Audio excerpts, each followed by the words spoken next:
மிரட்டல். கல்யாணம் எதுக்கு பண்ணணும்? இன்னைக்கு நம்ம ஸ்பிரிச்சுவல் சைக்காலஜியா பார்க்க போறது திருமணத்தினுடைய அடிப்படை தேவை என்ன. திருமணம் மனுஷனுடைய வாழ்வியல்ல ஒண்ணா. நம்ம ஸ்பிரிச்சுவலா எடுத்துக்கிட்டோம் அப்படின்னா உலகத்துல இருக்கக்கூடிய அத்தனை ஜீவராசிகளும் இறைவனுடைய படைப்பு. அப்படி இருக்கிற பட்சத்துல அதனுள் எழக்கூடிய இனப்பெருக்கங்கள் முதற்கொண்டு அத்தனையும் இறைவன் வகுத்த நியதி. அப்படிங்கிற பட்சத்துல திருமணம் அப்படிங்கிறது நாம செய்யக்கூடிய சடங்குகள் மூலமாகவும் மதிப்பு கொடுத்து மதிப்பை வாங்கக்கூடிய ஒரு இடத்துலயும் திருமணம் இல்லை. இறைவன் படைச்ச போது என்ன கொடுத்தானோ அந்த படைப்புக்குள்ளேயே திருமணம் இரு மனம் சேர்ந்து அமைப்புகளுக்குள்ள அடங்கிருச்சு. அதுக்கு உதாரணம் சொல்லணும்னா நிலமொரண்டை அப்படிங்கிற ஒரு செடியை சொல்லலாம். நகரக்கூடிய ஒரு செடி.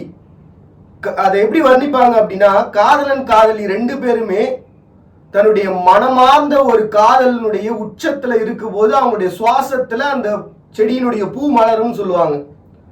இது வரைக்கும் நிலமரண்டையை நானுமே பார்த்ததுல இப்படி சொல்லியிருக்காங்க. ஆனா அந்த நிலமரண்டையை உணரும் பொழுது என்ன மாதிரியான ஒரு தன்மை இருக்கும் அப்படின்னு பாத்தீங்கன்னா, ஒரு ஆணோ பெண்ணோ தேடி அடைவாங்க. இப்போ ஒரு நிலமரண்டை ஒரு இடம் விட்டு ஒரு இடம் நகருது அப்படின்னு பாத்தீங்கன்னா தன்னுடைய துணையை தேடி நகரும். எங்க காதல் வாசம் அதிகமா இருக்கோ அந்த இடத்துல தங்கி நிற்கும், அவ்வளவுதான்.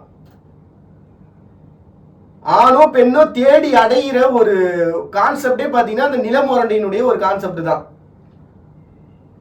அப்படிப்பட்ட ஒரு காதலினுடைய ஒரு உச்சமா இருக்கும். அப்ப காதல் அப்படின்றது பாத்தீங்கன்னா காமத்துல இல்ல அப்படின்றது நமக்கு தெரிஞ்சிருச்சு. அப்போ ஒரு அனிமல்ஸுக்குள்ள வந்து பாத்தீங்கன்னா காதல் இல்லையா அப்படின்னு கேட்டீங்கன்னா அதீதமான காதல் அனிமல்ஸுக்குள்ளதான் இருக்கு, எல்லா ஜீவராசிகளுக்குள்ளதான் இருக்கு. ஒரு குரங்கு செத்து போச்சுன்னா அந்த குரங்குக்காக உட்காந்து அழக்கூடிய இன்னொரு குரங்கு இருக்குல்ல, அப்ப அந்த காதல் அங்க இருக்கு. அப்ப இனப்பெருக்கமும் அங்க இருக்கு. அப்போ ஒரு மனுஷனுடைய வாழ்க்கையில திருமணம் அப்படிங்கிறத நாம தான் சடங்குகளா வச்சு குடும்பங்களை ஒன்றிணைக்கிற ஒரு இடமா வச்சிருக்கிறோம். எப்படி நம்ம குலதெய்வத்துக்கு போய் பொங்கலிட்டு படையலிட்டு கொண்டாடி கூத்தாடி குடும்பம்னு கொண்டாடுறோமோ அப்படி திருமணம்ங்கிற ஒரு இடத்துல என்னுடைய சமூகம் என்று கொண்டாடுகிற ஒரு இடத்துல தான் பாத்தீங்கன்னா இந்த திருமணங்கள் இருக்கு. அப்ப உலகத்துல இருக்கக்கூடிய அத்தனை வாழ்வியல்களையும் இந்த சடங்குகளும் சம்பிரதாயங்களும் எதுக்காக உருவாக்கப்பட்டுச்சுன்னா சமூகத்தினுடைய சந்தோஷத்துக்காக அடையாளப்படுத்துவதற்காக உருவாக்கப்பட்டது. இன்னைக்கு எல்லாரும் பிரிஞ்சுட்டா சார், இதெல்லாம் பிரிச்சிடலாமா அப்படின்னு கேட்டோம்னா நிச்சயமா பாதிப்பு தான். ஏன்னா சமூகம்ங்கிறது நாம யாரு, நம்ம சந்தோஷம்ங்கிறது நம்ம எங்கெல்லாம் வாழ்றோமோ அதெல்லாம் நம்ம சமூகம் தான். எல்லாரையும் கூப்பிட்டு வச்சு முன்னாடி நிறுத்தி பண்ணாதான் கல்யாணம். யாருமே இல்லாம எங்கோ ஒரு இடத்துல நாங்க ரெண்டு பேரும் கல்யாணம் பண்ணிக்கணும் அப்படின்னு சொல்லி அது யார் ஏத்துப்பா? யாருமே ஏத்துக்க மாட்டாங்க. அவங்க ரெண்டு பேர் மட்டும் தனியா ஊர் ஊரா சுத்துறோம் சார், எங்களுக்கு தேவையில்லை, உங்க இந்த சமூகமே எனக்கு தேவையில்லைன்னு ஒதுங்குறவங்களுக்கு வேணா அது செட் ஆகும். ஆனா சமூகத்தோட சேர்ந்து வாழணும்னு நினைக்கிறவங்களுக்கு அது செட் ஆகாது. ஏன்னா என் புருஷன் என் பொண்டாட்டி அப்படின்னும் போது அட்லீஸ்ட் வாட்ஸ்அப்லயாவது எனக்கு ஸ்டேட்டஸ் போட்டு அனுப்புடா, நீ தான் கல்யாணம் பண்ணியான்னு எனக்கு தெரியலடா, இதுதான் உன் பொண்டாட்டின்னு எனக்கு தெரியலடா, நாலு பின்ன பேசும்பொழுது திருமணம் ஆகாத ஒருத்தி நான் நினைச்சு நான் பேசிட்டேன் என்ன பண்றது அப்படின்ற மனம் சார்ந்த ஒரு வாழ்வியல் இருக்குல்ல. ஏன்னா என்னைக்கு பேச்சு கம்யூனிகேஷன் ஒன்று கிரியேட் ஆச்சோ அந்த கம்யூனிகேஷன் கிரியேட் ஆனதுல இருந்து யார் யாரு எவன் கொண்டாட்டி யார் யாரு எவன் புருஷன்றது தெரியாத பேச்சு வழக்குங்கள் தான் அதிகமா போச்சு. பேசுறவங்களாவது உருப்படியா பேசுறாங்களா? எனக்கு கல்யாணம் ஆயிடுச்சு அப்படின்னு சொல்லிட்டு அது பேசுறாங்களா? கிடையாது. இல்லை நீங்க பேசுறீங்க அழகா இருந்தது அதனால உங்ககிட்ட பேசினேன், இல்லை நீங்கள் பார்த்தது அழகாக இருந்தது அதனால உங்க கூட வந்து நான் பேசிக்கிட்டு இருக்கேன். ஏம்மா திருமணம் ஆயிடுச்சுன்னு சொல்ல வேண்டியது, உனக்கு கல்யாணம் ஆயிடுச்சுன்னு சொல்லி தொலைய வேண்டியதுனம்மா அப்படின்னு கேட்டோம்னா, இல்லை நல்லா இருந்துச்சு பேசினேன் அதில் என்ன தப்பு இருக்கு? ஏமா அவனுக்கு தப்பான உணர்வோ இல்லாட்டி அவளுக்கு தப்பான உணர்வோ வந்துச்சுன்னா என்னம்மா தப்பு இல்லையாம்மா? அப்போ மனம் சார்ந்த ஒரு எண்ணம் ஒன்று இருக்குல்ல, அந்த மனம் சார்ந்த எண்ணத்துல நாகரிகம் நிற்குது. இப்ப இயற்கையினுடைய ஜீவராசிகள் தன்னுடைய ஒழுக்கங்களை இறைவன்கிட்ட டைரக்டா விட்டுருச்சு. என் ஒழுக்கம் இதுதான், அந்த ஒழுக்கத்துக்குள்ள எங்களுடைய வாழ்வியல் எங்களுடைய சமூகம். இதுல சமூகமா பிரிஞ்சு வாழ்ந்தது யாருன்னு பாத்தீங்கன்னா நம்ம மனுஷன் வந்து எதை வச்சு பேஸா நம்ம பரிணமிச்சு வந்தோம் நம்ம சொன்னோம்னா இந்த குரங்குகளை பேஸா வச்சு அவங்க தான் பாத்தீங்கன்னா அதிகமா சமூகங்களை சேர்ந்து வாழ்ந்தவங்க இந்த உலகத்துல அப்படின்னு சொல்லிட்டு சைக்காலஜிக்கலா எக்ஸ்பிளனேஷன். அப்படி இருக்கிற பட்சத்தில் அதனால தான் இந்த பிளானட் ஆஃப் த ஏஃப் இந்த மாதிரியான ஒரு படங்கள் எல்லாமே வந்து பாத்தீங்கன்னா அதை பேஸ் பண்ணி எடுத்திருப்பாங்க. சரி, இப்ப நம்ம ஸ்பிரிச்சுவலா நம்ம பார்க்கும்பொழுது ஜீவராசிகள் முதற்கொண்டு நாகரிகத்தின் உச்சம் அப்படின்னு சொல்லும்போது தன்னை அடையாளப்படுத்தி தன்னுடைய சமூகத்தினுடைய சேர்ந்து ஒரு மகிழ்ச்சியை கொடுக்கக்கூடிய ஒரு இடத்த திருமணத்தை வச்சிருக்கிறாங்க. அதை இன்னும் கொஞ்சம் உள்ளார்ந்து ஆராயும் பொழுது அவங்க விளக்கின விளக்கங்கள்லாம் எப்படிப்பட்டதா இருக்குன்னா இந்த நவாப்சம் பார்க்கறது 16 பொருத்தங்கள் பார்க்கறது அப்படின்ற எண்ணத்துக்குள்ள வராங்க. அது என்னப்பா 16 பொருத்தம்? நடை உடை பாவனை முதற்கொண்டு இவனுக்கும் சேமா இருக்கணும் இவனுக்கும் சேமா இருக்கணும், அப்படி சேர்ந்தா ஒரே சேமா இருக்கும் சார் அப்படின்னா அது எப்படி பிளஸ் மைனஸ் அவ்வளவுதானே சார் கான்செப்ட். அப்படி இருக்கும்பொழுது இவனுடைய ஒட்டுமொத்த கேரக்டரைசேஷனும் இவளோட ஒட்டுமொத்த கேரக்டரைசேஷனும் வேற ஒன்னா இருந்து ரெண்டு பேரும் ஒன்னா சேர்ந்தாங்கன்னா அப்படிப்பட்ட ஒரு பிணைப்பு வாழ்க்கையில கிடையாது. நான் தாண்டி உன் பிரச்சனை, நான் தாண்டா உன் பிரச்சனை அப்படின்னும் போது சேர்ற அந்த சந்தோஷம் என்ன தாண்டி உன் பிரச்சனை மன்னிச்சிருங்க மாமா அப்படின்னு காலில் விழுற இடத்துல இல்லை. உண்மைதானே? அப்ப அந்த 16 பொருத்தங்கள் சேரக்கூடாது, 16 பொருத்தங்கள் சேராம வேலைக்கு இருக்கணும் அப்படின்றது என்னோட கருத்து. இப்ப அது ஃபியூச்சர்ல என்ன ஆக போகுது அப்படின்னு ஒரு விஷயத்துக்கு வரும். இப்ப நவாம்சம்னு ஒண்ணு சொல்றாங்க, பெண்ணினுடைய நடையை பார்க்கறது, ஒரு ஆணினுடைய தன்மையை பார்க்கறது அப்படின்ட்டு. ஒரு பெண் வந்து பார்க்கிற பார்வையில சொல்லலாம், ஒரு பெண்ணுடைய வேர்வை வெளிவரதை வச்சு சொல்லலாம், ஒரு பெண்ணினுடைய நடையை வச்சு சொல்லலாம் நவாம்சம். அந்த பெண்ணினுடைய மனநிலை எப்படிப்பட்டது, அவளுடைய தேடல்ன்றது ஒரு தேடலா இல்ல உலகத்துல இருக்க பல தேடலா அப்படிங்கிற எண்ணங்கள் முதற்கொண்டு நம்மால சொல்ல முடியுங்கிற பெண்ணினுடைய நவாம்சத்தை பத்தியான குறிப்பீடு. ஒரு ஆணினுடைய நவாம்சத்தினுடைய குறிப்பீடுன்றது அப்ப இருந்தவங்க முதற்கொண்டு பொருள் தேடுறது இந்த ஒரு கான்செப்ட் வச்சே பேசியிருப்பாங்க. ஆனா உண்மையை சொல்ல போனா எப்படி பெண்ணுக்கு இந்த நவாம்சம் இருக்கோ அதே மாதிரி ஆணுக்கும் நவாம்சம் இருக்கு. அவனுக்கும் அதே தான், அதே வேர்வை, அதே பார்வை, அதே நட, அதே தோரணை. இந்த தோரணைலாம் சரியா இருக்கிறாங்களா? 2 பேர் இருக்காங்கப்பா, அப்ப நல்ல பிள்ளை, தன்மையான பிள்ளை, கல்யாணம் பண்ணி வைக்கலாம் சார். அந்த நவாம்சத்தை ஒரு இடத்துல சுருக்கலாம் அப்படின்னு நினைச்சோம்னா வசீகர தோற்றம், புன்னகையோடு ஒரு பார்வை, பார்த்தா கோபம் எழாது. அவனை சண்டை பிடிக்கலான்னு பார்த்தா இந்த பயப்புள்ள ஒரு சிரிச்ச முகமாகுது, ஏதாவது தகாத வார்த்தையை திட்டலான்னு பார்த்தா என்னன்னு திட்டுறது அவனை போய் நம்மள நம்ம எப்படி போய் அவனை திட்டுறது, என்னன்னு சொல்றது அவனை போயிட்டு அப்படின்ற ஒரு எண்ணம் இருக்குல்ல, அந்த எண்ணத்துக்குள்ள நிறுத்திடுவாங்க அவங்க. குழந்தை மாதிரி இருக்கான் சார் அவனை பார்த்தா. அதுக்கும் இன்னும் கொஞ்சம் அடுத்த கட்டத்துக்கு போனாதான் ஞானிகள் அப்படின்னு சொல்லிட்டு சொல்லுவாங்க. அவனை பார்த்தா சில நேரம் குழந்தை மாதிரி இருக்கு, சில நேரம் பயமா இருக்குது. அவன் திடீர்னு ஒரு சத்தம் போட்டாலும் இல்லை நார்மலா பேசினாலே அவன் என்ன பேசுறான்னு தெரியல, நமக்கு மூளை குழம்பி போகுது. ஒரு நிமிஷம் நம்ம என்ன பேசுறோன்னே எனக்கு தெரிய மாட்டேங்குது அப்படின்ற ஒரு எண்ணத்துக்குள்ள போயிட்டாங்கன்னா அவங்க ஞானின்ற நிலையை அடைஞ்சிருவாங்க. அதுக்கப்புறம் நம்ம அவங்க கிட்ட திருமணத்தை பத்தியோ வேற எந்த தகவலை பத்தியும் பேச முடியாது. காரணம் என்ன அப்படின்னா அவங்க ஒரு தெளிவான நிலையில இருக்கிறதுனால நீங்க அவங்க கிட்ட பேசுனீங்கன்னா நீங்க தெளிவில்லைன்னு தெரிஞ்சுப்பீங்க. அதனாலதான் ஞானிகள்னு சொல்லிட்டு அந்த இடத்துக்குள்ள அவங்க வச்சிருக்காங்க. அதனால அவங்க என்ன பண்ணாலும் தப்பா சரியா அப்படின்னு கேட்டீங்கன்னா தெளிவு அடைஞ்சதுனால தான் அந்த இடத்துக்குள்ள வந்திருக்காங்க. அவங்க தப்பு பண்ணாங்கன்னா நிச்சயமா அந்த தண்டனை அவங்களுக்கு கிடைக்கும். அதனால அதை பத்தி நம்மளுக்கு கவலை கிடையாது. அப்ப ஞானி நிலையை அடைஞ்சவங்க எதுவானா பண்ணலாமா அப்படின்னு கேட்டீங்கன்னா அந்த பாவ புண்ணியங்களை புரிஞ்சுக்கிட்டதுனால தான் அவங்க ஞானிகளானாங்க. அதனால அவங்களுடைய பாவ புண்ணியங்களை பத்தி நம்ம அடுத்த நிலையில குழந்தைகள் போல வாழ்ந்துகிட்டு இருக்கு நம்மளோ இல்ல மனுஷங்களா வாழ்ந்துகிட்டு இருக்கு நம்மளோ கேள்வி எழுப்ப வேண்டிய அவசியத்துல இல்லை.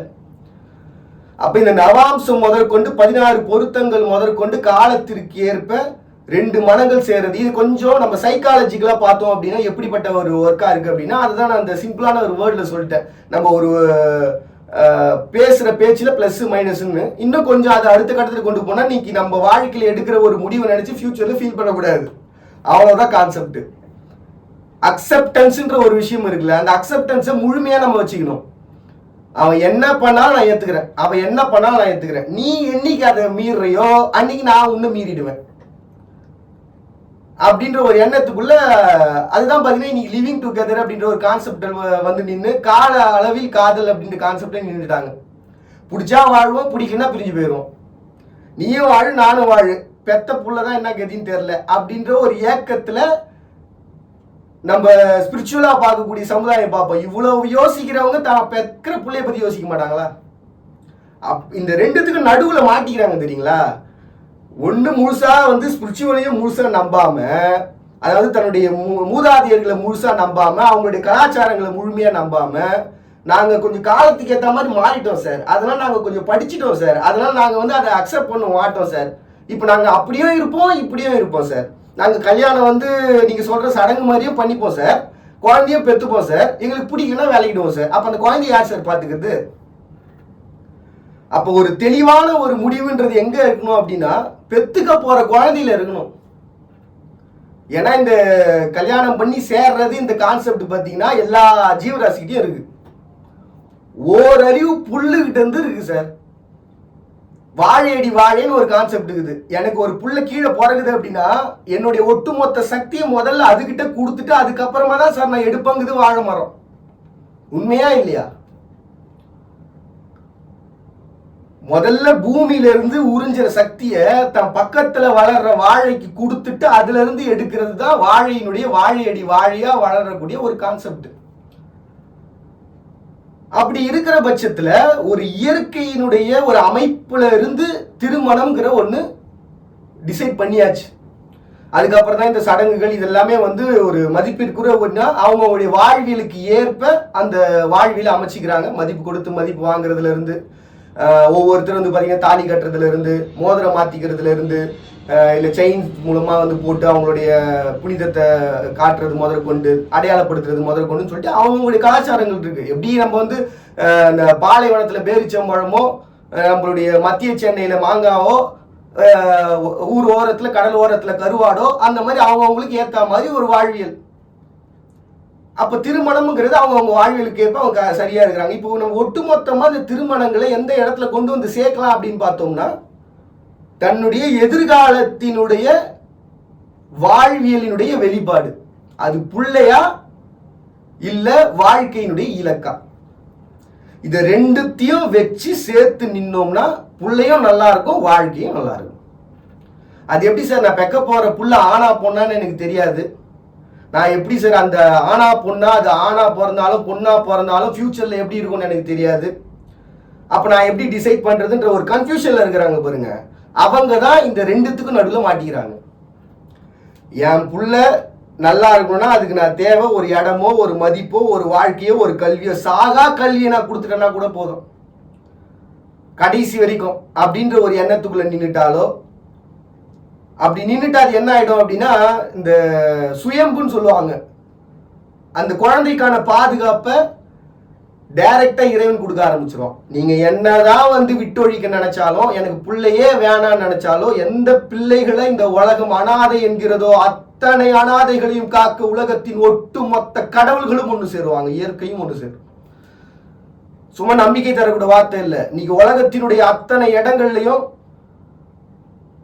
இருக்காங்கன்னு எனக்கு தெரியாது, ஆனா இனி உலகத்தினுடைய அத்தனை விதமான இடங்கள்லையும் நாம சொன்ன அனாதைகள் என்பவர்கள் ஆளுமைக்குள்ள இருப்பாங்க. இதுதான் ஃபியூச்சரா நிச்சயமா இருக்கும். ஏன்னா அவங்க சுயம்புவ வழங்குறாங்க. உங்களுக்கு மாதிரி ஒரு பாசத்துக்குள்ள ஒரு பாசம் இருக்கு தெரியுங்களா, அந்த பாசத்தினுடைய ஒரு குடும்பம்ன்ற எண்ணத்தை நம்ம என்னைக்கு தவிடுபடி ஆக்குறோமோ அன்னைக்கு இவங்க எல்லாருமே தன்னுடைய பாதிப்பை உணரக்கூடிய இடத்துல இருக்காங்க. சரி, இது வந்து என்னுடைய ஒரு பர்சனலான ஒரு வெளிப்பாடா வச்சுக்கோங்களேன் இந்த கருத்து மட்டும். ஏன்னா நம்ம பார்க்கும்போது நம்ம ஒரு உணர்வு பூர்வமான ஒரு வெளிப்பாடை விடுவோம் இல்லையா, அந்த மாதிரியான ஒரு உணர்வு பூர்வமான ஒரு வெளிப்பாடை வச்சுக்கங்களேன். அப்ப திருமணம்ங்கிறது என்னன்னா ஒரு குடும்பம், அப்பா அத்தா தாத்தா பாட்டி, மார்ல பால் கட்டிச்சு என்ன பண்றதுன்னு தெரியலையே ஆயாவை கூப்பிடு என்னன்னு பாரு, குழந்தை அழுகுது தேம்பி தேம்பி அழுதுனுக்குது, எதுக்கு அழுதுன்னு தெரியல, நான் அம்மா தான் எதுக்காக அழுறேன்னு தெரியடி, இன்னத்துக்கு அழுகுற தெரியடி அப்படின்னு உக்காந்து ஆத்தா ஒரு ஒரு ஒரு இடத்துக்கு போயிருந்தேன். ஒரு அம்மா ஒருத்தவங்க அந்த குழந்தைய வந்து தூக்குறதுக்கு நம்ம பார்க்கும்போது அந்த சிசுவை தூக்குறதுக்கு அவ்வளோ பயப்படுவோம். தலையை பிடிச்சி தூக்கணுமா இல்லாட்டி ஒரு கையில் இப்படி வச்சு தூக்கணுமா அப்படின்னு யோசிச்சுட்டு இருப்போம். அந்த அம்மா என்ன பண்ணுச்சு, அப்படி தூக்கி அலைக்கா ஒரு ஒரு சின்ன ஒரு பெட்ஷீட் மாதிரி இருந்தது, அந்த பெட்ஷீட் எடுத்து டக்கு டக்கு டக்குன்னு சுற்றி ஏதோ பேக் பண்ணி பொட்டலம் கட்டுற மாதிரி தூக்கி அப்படி வச்சிருச்சு. அது பாட்டுன்னு கத்திக்கிட்டே இருந்த அந்த குழந்தை கம்முன்னு அமைதியாயிருச்சு. அவங்க அந்த பேக் பண்ண விதத்தை பார்க்கும்போது பக்குன்னு இருந்தது, ஆனால் எடுத்து வச்சு அடுத்த நொடி அந்த அமைதி அடைஞ்சிச்சு. அதுக்கு பேர் தான் ஆயான்றாங்க, அவங்களதான் பாட்டிங்கிறாங்க, அவங்களதான் தாதிங்கிறாங்க, அவங்களதான் அல்போஜின்றாங்க. ஸோ இவங்க நமக்கு முன்னாடி இருந்தவங்க சும்மா கிடையாது, அவங்களுடைய வாழ்வியல் அதை பேஸ் பண்ணியே ஒரு வாழ்வியல். அவங்க முழுக்க பார்த்துருக்காங்க, நம்மளை பார்த்துருக்காங்க, நம்மளை அடுத்த தலைமுறையை பார்த்துருக்குறாங்க. இப்ப இவங்களெல்லாம் தவிர்த்துட்டு நான் ஒரு வாழ்வியல வாழறேன் அப்படின்னா அந்த குழந்தைகளுக்கு அந்த பாதுகாப்பை தரப்போறது யாரு? இவ்வளவுதான் திருமணத்தினுடைய கான்செப்ட். இப்படி ஒரு எண்ணத்துக்குள்ள இருந்து திருமணங்கள் நடக்கும்போது வாழ்க்கை சிறப்பா இருக்கும். ஸோ அதுக்கப்புறம் நீங்க எங்க வேணா போகலாம், என்ன வேணா பண்ணலாம், எப்படி வேணா இருக்கலாம், என்ஜாய் பண்ணலாம். ஆனா நம்ம அந்த பாதுகாப்பை யாருக்கிட்ட இருந்து யாரு கொடுக்க போறது? என் பிள்ளைய நானே பார்த்துப்பேன் சார், சந்தோஷம். ஞானம் இருக்கின்றதா? எந்த விதத்தில் எப்படி படித்தறிந்தீர்களா, அனுபவத்தால் அறிந்தீர்களா அப்படின்ற ஒரு கேள்வி எழும்ல. நான் அனுபவிச்சுட்டே பார்த்துக்கிறேன் சார் அப்படின்னா எப்படி?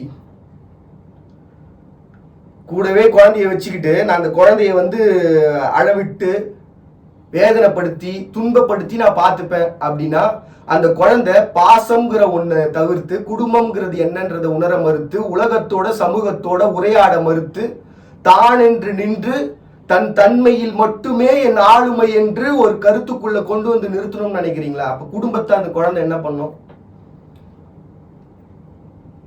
சார்? நம்ம பார்க்கிற நம்மளுடைய உலகத்துல ஓரறிவு ஜீவிலேருந்து 5-6 அறிவு ஜீவிகள் வரைக்கும் எல்லாமே நீங்க என்ன சொல்லுங்களேன் சமூகமா தான் இருக்கும். அது அடிச்சுட்டு சாவாது. யாரும் ஒதுக்க மாட்டாங்க. மதிப்புன்றது இருக்கும். ஒரு வரி குதிரையை பாக்குது, சண்டை போட்டு அடிச்சு செத்துருமா? வேற யாருக்கோ பிறந்த ஒரு பிறப்பு. இந்த வரி குதிரை வேற ஒரு வரி குதிரைக்கு பிறந்த பிறப்பு சார். வேற ஒரு வரி குதிரை வருது, இது வேற ஒரு வரி குதிரையோட குழந்தை, நான் பார்க்க விரும்பல அப்படின்னு போயிடுமா? கண்டிப்பா பார்க்கும். ஆத்தா எங்க போச்சுன்னு தெரியலையே, விட்டு போயிது, என்ன கதை, அப்பா எங்க போயிடான்னு தெரியல, என்னன்னு தெரியல, வர வரைக்கும் கொண்டாந்து நிற்போம். அந்த பாசமும் தன்மையும் அற்று போகிற ஒரு தலைமுறையை உருவாக்குற இடத்துல இன்னைக்கு தான் தோன்றித்தனமா புருஷம் கொண்டாட்டி ஒரு பிள்ளை இப்படி ஒரு வாழ்வில் இருக்கும்பொழுது நிச்சயமா எதிர்காலம்ங்கிறது எப்படி அப்படிங்கிறது கடவுள்கிட்ட விட்டுற வேண்டிய ஒரு விஷயமா இருக்கும், இல்லாட்டி இந்த இயற்கைகிட்ட விட்டுற வேண்டிய ஒரு விஷயமா இருக்கும். அப்போ பிழை சொல்ற இடத்துல நான் இருக்கு இல்ல அப்படின்றதுனால கடவுள்கிட்ட விட்டேன்பா. ஸோ அதனால என்ன எந்த கேள்வியும் கேட்காதீங்க. எனக்கு அதை பார்க்கும்போது அந்த உள்ளார்ந்த உணர்வு ஒரு கோபம் வரும் இல்லையா, அந்த ஒரு கோபத்தினுடைய வெளிப்பாடு. ஸோ அதனால என்ன எந்த கேள்வியும் கேட்காதீங்க. இப்போ ஸ்பிரிச்சுவலா எந்த இடத்துல வந்து நிக்கிறோம் அப்படின்னா, இரு மனங்களினுடைய எதிர்காலத்தினுடைய ஒட்டுமொத்த சிந்தனையின் மதிப்பின் வெளிப்பாடு, குடும்பத்தோட மதிப்பு. சைக்காலஜிக்கா எடுத்துக்கிட்டோம் அப்படின்னா 2 மணி நேரம் இல்லாட்டி அவங்களுடைய இது ஆக்சுவலி ஸ்பிரிச்சுவலா ஒரு அதனால தான் நம்ம காமசூத்திரம்ன்ற ஒரு கான்செப்டே உருவாக்கி வச்சிருக்கிறது.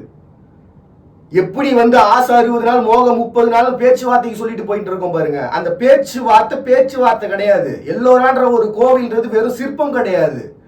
வாழ்க்கை முழுக்க சலிப்பில்லாத ஒரு தேடலை தன் துணைவனோடு தேடி அடைகிற ஒரு இடம் தான் இது எல்லாமே. அதை கூட தெரியலன்னா நீங்க என்ன படிச்சு கிழிச்சிங்க அப்படின்ற ஒரு கேள்வி வந்துரும்ல நமக்குலாம். அதுதான் விஷயம். அதுதான் செக்ஸ் எஜுகேஷன். நமக்கு முன்னாடி இருந்தவங்க சிற்பங்களாம் செதுக்கிட்டாங்க. ஏன்னா அவங்களுக்கு தெரிஞ்சது, எனக்கு ஓலையில் எழுதி வச்சு அழிச்சிடுவேன், கல்லில் செதுக்கி வச்சா கிரிக்கிடுவேன், சரி மொத்தமாக சிற்பமாக வடிச்சு வைப்போமே அப்பயாவது புரியுதான்னு பார்ப்போம் மூதேவிங்களுக்கு அப்படின்ற கோபத்தில் அவங்க வடிச்சு வச்சுட்டாங்க.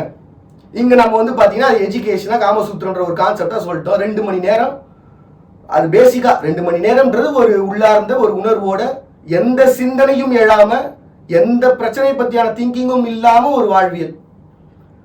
அப்படி உணர்கிற பட்சத்தில் நம்ம வாழ்க்கைன்றது சிறப்பான ஒன்றா வேற ஒன்றா மாறும். ஸோ ஸ்பிரிச்சுவலாக பார்க்கும்போது பார்த்தீங்கன்னா இந்த ஆன்மாக்களினுடைய கலப்பு, இதே தான் வந்து பார்த்தீங்கன்னா சயின்ஸாகவும் வந்து நிரூபிச்சு காட்டியிருக்கிறாங்க. 2 ஆன்மாக்களுடைய கலப்பு அப்படின்றது நிகழுது. ஸோ அதனால ஓங்காரங்கள்ன்றது இந்த ஸ்பிரிச்சுவலாக மாறுது.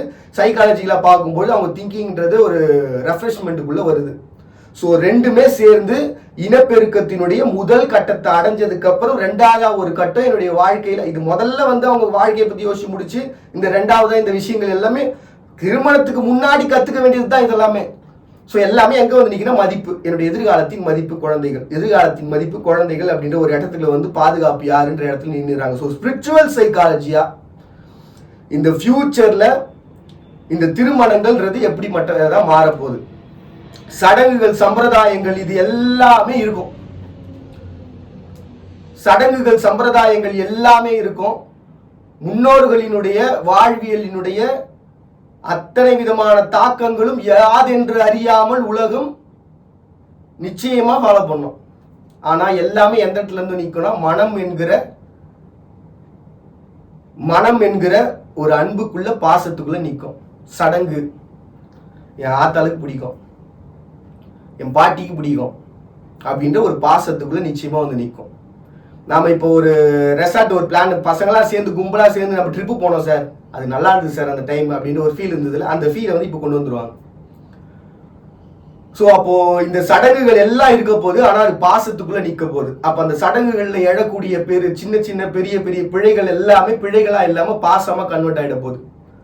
ஸோ ஸ்பிரிச்சுவல் சைக்காலஜியா நம்ம எந்த இடத்துல வந்து இந்த மதிப்பை வந்து காக்க போறோம் அப்படின்னா, பாசம்ங்கிற ஒரு இடத்துக்குள்ள வந்து காக்க போறோம். இப்போ ஸ்பிரிச்சுவலாகவும் சைக்காலஜிக்கலாகவும் ஒரு விஷயத்த ஃபாலோ பண்றாங்க. 2மே கிட்டத்தட்ட சேம் தான். ஆனா அது வாழ்வியலினுடைய அடிப்படையில மாறுதுன்னு நம்ம சொல்றோம். அப்ப ஸ்பிரிச்சுவல் சைக்காலஜின்றது எதை பத்தி எக்ஸ்பிளைன் பண்றது? நீ பாசம்னு சொல்ற, அப்ப இங்க 2 இடத்துலயும் பாசம் இல்லையா அப்படின்ற ஒரு கேள்வி எழும். இந்த கேள்விக்கான பதில் தான் நான் இப்ப சொல்ல போறேன். ஒரு பெண்ணினுடைய கேரக்டர், ஒரு ஆணினுடைய கேரக்டர், ஒரு கேரக்டர் எத்தனை விதமா பிரிக்க முடியும்? 6 குணங்களா பிரிக்கலாமா? 256 குணங்களா பிரிக்கலாம். 256 கேரக்டரைசேஷன். இப்ப இவங்களை பொறுத்த வரைக்கும் அந்த காமசூத்திரம்ங்கிற அந்த ஒரு இடத்துக்குள்ள 2 பேருடைய மனம் சேருகிற இடத்துல ஒரு புனிதம் கிரியேட் ஆகுது. நான் சொல்ற அந்த 256 கேரக்டரைசேஷனும் இங்க இருக்கக்கூடிய 256 கேரக்டரைசேஷனும் பின்னி பிணைஞ்சி ஒரு கட்டத்துல எதுவுமே அற்ற ஒரு நிலைக்குள்ள மனம் போகும். அதுவும் கிட்டத்தட்ட அந்த பழைய நிலைமைக்குள்ளதான் இருக்கும். ஆனா இவங்க பார்வையாலேயே அது முடிஞ்சிடும், பேச்சாலேயே முடிஞ்சிடும், ஊடலாலேயே முடிஞ்சிடும், தேடலாலேயே முடிஞ்சிடும், ரசனையினாலேயே முடிஞ்சிடும். சோ கலவி கொள்ளாமல், காமம் கொள்ளாமல், இரு மனங்கள் இணையாமல், இரு பிண்டங்கள் உரசாமல் எழுகிற ஒரு புனிதமான ஒரு திருமணங்கள்ன்றது நிகழ போகுது ஸ்பிரிச்சுவல் சைக்காலஜியா. கேரக்டரைசேஷன், அக்செப்டன்ஸ், மோதிரம் மாட்டாம தாலி கட்டாம 2 பேரினுடைய மனங்கள் உடல் உரசல் இன்றி ரசனையின் இடத்தில் நின்று திருமணங்கள் நிகழப்போகுது. இதுதான் பாத்தீங்கன்னா ஒரு காலகட்டத்தில் பார்வையா பார்த்தோன்னே காதல் டிங்குன்னு வச்சு சார், பெல்லு டக்குன்னு வச்சு சார் மணி, இந்த கான்செப்ட் எல்லாமே இது மறுபடியும் மீண்டு எழப்போகுது. ஆனா காலத்திற்கு ஏற்ப நமக்கு பிடிச்ச மாதிரியான ஒருத்தவங்க உடல் அமைப்பை பார்க்காம இந்த கான்செப்ட்லாம் சொல்லுவாங்க பாருங்க, எல்லாமே இதுக்குள்ள அடங்கிடும். அந்த 256 கேரக்டரைசேஷனுக்குள்ள அடங்கிடும். எனக்கு பார்த்தா பிடிக்கும் சார், எனக்கு பார்க்கும்போது அழகா இருக்கணும் சார், இதெல்லாம் அடுத்தவன்ட்டு சொல்லி வராது, அவங்க மனசுக்குள்ள இருக்கும். பார்த்த உடனே வசீகரம் பிடிச்சிருக்கு. அது வெளியில இருந்து உலகம் 1008 கதை சொல்லும். பாடுறா அவன் மட்டும் நல்லா ஃபிகரை பூஸ்டாண்டா, பாடுறா அந்த பொண்ணு மட்டும் பாடுறா ஏமாந்தனா பார்த்து கட்டிச்சுடா அப்படின்ற ஒரு கான்செப்ட் இருக்கு பாருங்க. ஸோ இந்த கான்செப்ட் எல்லாமே இந்த இடத்துல நிற்கும். ஸோ ஃபியூச்சர் அப்படின்றது கேரக்டரைசேஷன். நீங்க எந்த இடத்துல முட்டி மோதி அவங்களுக்குள்ள சண்டையை உருவாக்கணும்னு நினைச்சாலும் முடியாது. அப்படி ஒரு இரு மனங்கள் இணையக்கூடிய ஃபியூச்சர்ன்றது உருவாக போகுது. நீங்க எப்படிப்பட்ட சந்தேகத்தை உருவாக்குங்க அவங்க கிட்ட, பலிக்கவே பலிக்காது. ஏன்னா அந்த 256 கேரக்டரைசேஷன் அவங்களுக்குள்ள ஒட்டி இருக்கும். இவன் இந்த நேரத்தில் இதை பண்ணுவான், அந்த நேரத்தில் அதை பண்ணுவான், எல்லாம் தெரியும். ஆனால் அவங்களா வாழ்வாங்க, இவங்களா வாழ்வாங்க. எந்த இடத்துலையும் 2 பேரையுமே வந்து அவன் இதை பண்ணிட்டான் பாரு, அது கேள்வி கேளா அப்படின்னு சொல்லிட்டா நீங்கள் அப்படி போய் கேட்குறீங்கன்னு வைங்களேன், அவன் அதை பண்ணிட்டான் என்னன்னு பாரு, உன் பொண்டாட்டி தானே அவன், உன் புருஷன் தானே அவன், இந்த மாதிரி பண்ணுறாது தப்புமா அப்படின்னு சொன்னீங்கன்னா 2 பக்கம் ஒரு வர ஒரே நிமிஷம் வாப்பா தம்பிங்க சரி வா. என்ன சொன்னேன், இல்லைடா அது இந்த பொண்ணு இது பட்டுன்னு ஒரு அடி இங்கேருந்து, இல்லைடா இந்த பட்டுன்னு ஒரு அடி இங்கேருந்து, இனிமேல் பேசலாமா நீங்கள் எங்களை பற்றி போ. இப்படி ஒரு எதிர்காலம்ன்றது நிச்சயம் உருவாகும். ஸோ இப்போதைக்கு இக்காலம் உணர்ந்ததை எழுந்த காலம் உணர்த்தி எழுங்காலம் உணர்ந்தேன், எக்காலம் உணர்ந்து காலம் என்று நான் நின்றதை அப்படின்னு ஒரு கருத்து இருக்கு, ரைட்டுங்களா? ஸோ இந்த மாதிரி நம்ம பார்க்கும்போது நான் ஒரு கேள்வி மட்டும் எழுப்பி முடிக்கிறேன். உங்களுடைய சந்தேகங்கள் உங்களுடைய துணைகளின் மீதா, உங்களின் பாசத்தின் மீதா, உங்களின் காமத்தின் மீதா, உங்கள் நட்பின் மீதா, உங்கள் வாழ்க்கையின் மீதா, உங்கள் எதிர்காலத்தின் மீதா, உங்கள் கௌரவத்தின் மீதா? மறுபடியும் இதே போல ஒரு ஆகியத்தை சந்திக்கிறது உங்களுக்கு விடைபெறுது. நான் உங்க பாட்டை நீங்க பார்த்துட்டு இருக்கீங்க. இந்த நிகழ்ச்சி I'm not a celebrity.